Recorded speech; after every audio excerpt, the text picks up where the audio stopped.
बिहार में चुनाव का पहला चरण खत्म हो चुका है। हर पार्टी अपने अपने दावे कर रही है। कोई कह रहा है कि हमने लहर बना दी, तो कोई कह रहा है इस बार जनता ने बदलाव का बटन दबा दिया है। लेकिन सच्चाई क्या है? क्या जमीन पर वही तस्वीर है जो टीवी पर दिखाई जा रही है?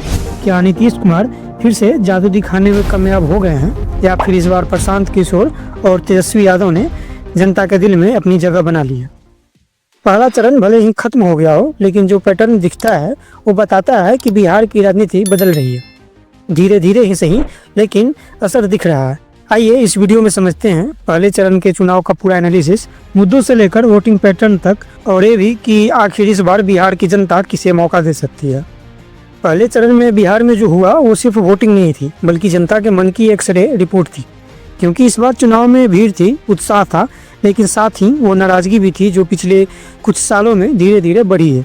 और अगर आप जमीनी रिपोर्ट्स पढ़ें या देखें तो दो ही मुद्दे सबसे ऊपर दिखें, रोजगार और विकास। पुरुषों के लिए रोजगार मुद्दा था और महिलाओं के लिए विकास। ये लाइन भले ही आसान लगे, लेकिन इसके पीछे की कहानी बहुत गहरी है।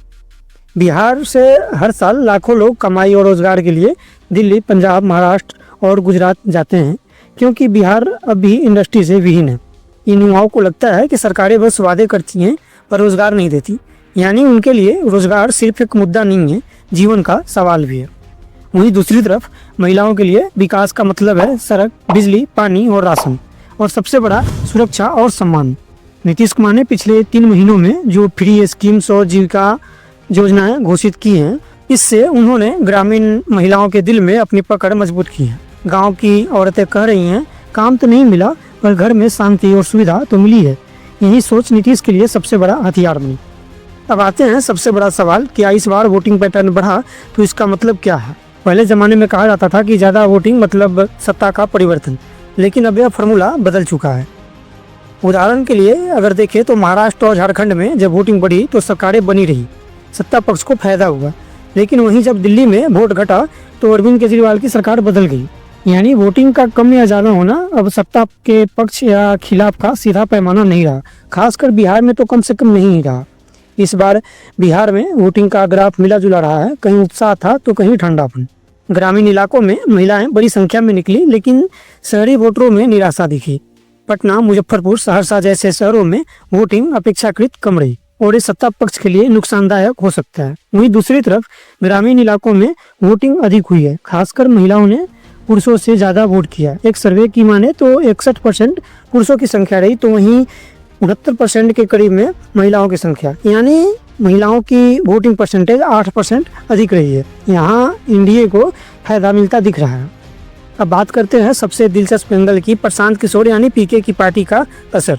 2020 में चिराग पासवान ने जिस तरह से एनडीए को नुकसान पहुंचाया था, वैसे ही इस बार पीके ने कुछ इलाकों में वही भूमिका निभाई है।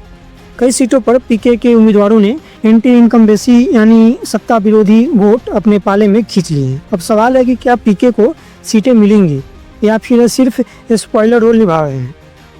देखिए, पीके की अपील खासकर शहरी पढ़े लिखे युवाओं और बदलाव चाहने वाले वोटरों में दिखी है, लेकिन जमीनी स्तर पर उनके संगठन की पकड़ उतनी मजबूत नहीं दिखी जितनी उम्मीद थी। जैसा हमने इससे पहले के वीडियो में भी बताया था, पीके का फायदा यह हुआ है कि उन्होंने तेजस्वी यादव और कांग्रेस के वोट बैंक में सेंध लगा दी है।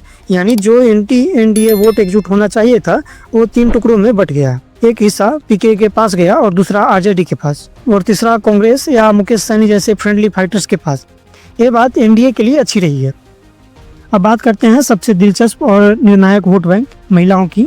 ग्राउंड रिपोर्ट्स कहती हैं कि मुस्लिम महिलाओं ने लगभग पूरी तरह से एनडीए या नीतीश कुमार को वोट नहीं दिया है। इसका मतलब ये नहीं है कि वो आरजेडी के साथ पूरी तरह से थीं, लेकिन उनका झुकाव तेजस्वी यादव या विपक्षी गठबंधन की तरफ ज़्यादा रहा है। इसके उलट हिंदू महिलाओं ने पुरुषों से ज़्यादा एनडीए को वोट दिया। नीतीश कुमार के महिला सशक्तिकरण प्रोग्राम, जीविका मिशन, स्कॉलरशिप और साइकिल योजना ने एक इमोशनल ट्रस्ट फैक्टर बनाया है। गाँव में महिलाएं कहती हैं कि नीतीश बाबू भले चुप रहते हैं लेकिन काम करते हैं। यह लाइन अकेले एनडीए के लिए टोनी की तरह काम कर गई। वहीं युवाओं का मूड इस बार भी मिला जुला रहा। रोजगार की मांग और निराशा दोनों चीजें साथ साथ चल रही थी। तेजस्वी यादव ने 10 लाख नौकरी का जो वादा किया था वो अब भी युवाओं के जहन में है, लेकिन कोई पुख्ता ब्लूप्रिंट नहीं होने की वजह से कई जगह युवाओं का यह कहना है कि आरजेडी बोले तो हैं लेकिन भरोसा नीतीश पर ही है। यानी भरोसे का समीकरण अब भी एनडीए के पक्ष में ही झुका हुआ दिखता है। हालांकि युवाओं का उत्साह उतना नहीं दिखा जितना 2015 या 2020 में था। अगर किसी एक बात में पहले चरण में एनडीए की हवा बदली है तो है नीतीश कुमार की पब्लिक अप्रोच और ग्राउंड एक्टिविटी। नीतीश कुमार पिछले कुछ महीनों से लगातार लोगों के बीच गए, बारिशों में भी पैदल चले, गाड़ी से भी घूमे। 31 अक्टूबर और 1 नवंबर को उनका बारिश में रोड शो और पैदल यात्रा सोशल मीडिया पर खूब वायरल हुआ था। लोगों को लगा कि ये वही नीतीश हैं जो कभी थकते नहीं थे। बीमार थके हुए नीतीश की जो छवि विपक्ष बना रहा था वो इन 2 दिनों में ध्वस्त हो गई। यही वजह है कि नीतीश के प्रति विश्वास का भाव फिर से जिंदा हो गया। नीतीश की यही चाल पहले फेज की सबसे बड़ी पॉलिटिकल मूव साबित हुई।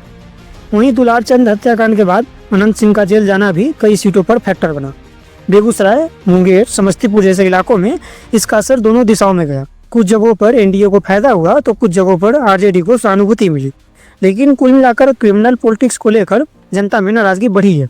यानी बाहुबली राजनीति अब उतनी असरदार नहीं रही। कुछ सीटें जहां मुकाबला बेहद कड़ा बताया जा रहा है वो है दीघा, कोरार, मुजफ्फरपुर, पारू, समस्तीपुर।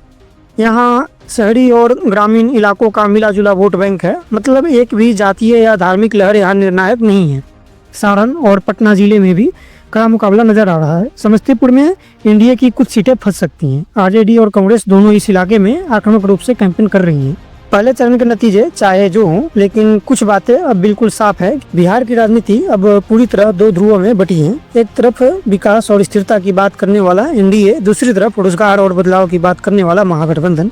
पीके की एंट्री ने एंटी एनडीए वोट को तोड़ दिया है। इसका सीधा फायदा एनडीए को होगा। महिलाओं का वोट इस बार निर्णायक होगा और ये वोट एनडीए के लिए बैलेंस बना सकता है। शहरी वोटरों की कम भागीदारी एनडीए को नुकसान पहुंचा सकती है, लेकिन ग्रामीण इलाकों में महिला वोटिंग ने इस नुकसान की भरपाई कर दी है। नीतीश कुमार की आखिरी हफ्तों की मेहनत गेम चेंजर साबित हुई है। उन्होंने खुद को फिर से फाइटर की तरफ पेश किया है। तो अब सवाल यही है कि क्या नीतीश कुमार फिर से बिहार की गद्दी संभालेंगे या पीके और तेजस्वी इस बार कोई बड़ा उलटफेर करेंगे। खैर जो भी हो, पहले चरण ने यह साफ कर दिया है कि बिहार की जनता अब बहुत सोच समझकर वोट डालती है। अब न सिर्फ जाति देखती है, ना ही नारा देखती है, बल्कि विश्वास और विकास दोनों को तौलती भी है।